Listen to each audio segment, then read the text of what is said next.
বুকের ভেতর অনেক ঝড়, বুক পেতেছি গুলিকর। যে ঝড় শুরু হয়েছিল গেল বছরের জুলাই আগস্টে তা আজও থামেনি। তাই মুহূর্তে রণক্ষেত্র হলো আওয়ামী লীগের রাজনৈতিক কিবলা ধানমন্ডি ৩২, যেখানে একের পর এক ছোড়া হয় সাউন্ড গ্রেনেড আর টিয়ার শেল। মানবতা বিরোধী অপরাধে বাংলাদেশের সাবেক প্রধানমন্ত্রী শেখ হাসিনার মৃত্যুদণ্ডের রায়ের পর এভাবেই উত্তাল হয়ে ওঠে রাজধানীর অন্যতম এই প্রাণকেন্দ্র।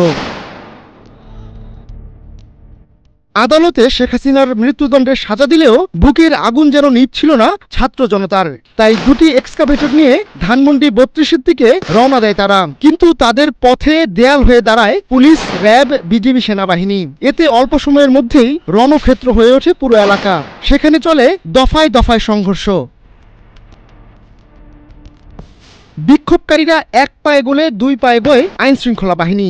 ইঁদুর বিড়াল খেলায় শেষ পর্যন্ত জয় হয় পোশাকধারীদেরই। তবে ক্ষোভ নিয়ে মাঠ ছাড়তে নারাজ বিক্ষোভকারীরা।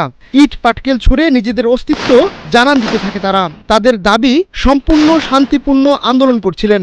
হঠাৎই নাকি মারমুখী হয়ে ওঠে আইন শৃঙ্খলা বাহিনীর সদস্যরা।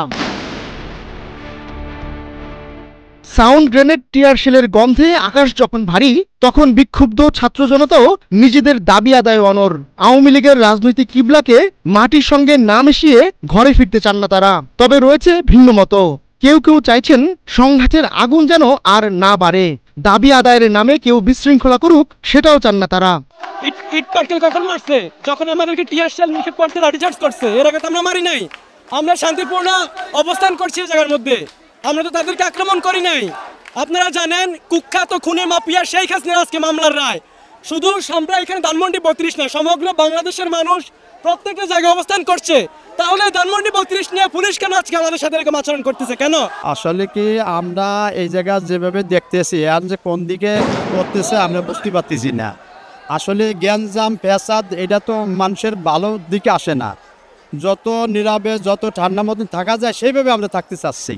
বাংলাদেশের ইতিহাসে এই প্রথমবার কোনো সরকার প্রধানের মৃত্যুদণ্ডের রায় ঘোষণা করা হয়েছে। সেই রায়ের পর পুরো ঢাকা জুড়ে চাপা উত্তেজনা থাকলেও ধানমন্ডি ৩২-এ ছিল ভিন্ন চিত্র। সেখানে আওয়ামী লীগের শেষ চিহ্ন পর্যন্ত মুছে দিতে মরিয়া বিক্ষোভকারীরা। আর সেখান থেকেই ফিনিক্স পাখি হয়ে ওঠার স্বপ্নে বিভোর দলটি। আহমদুল্লাহ শিকদার, নাগরিক প্রতিদিন।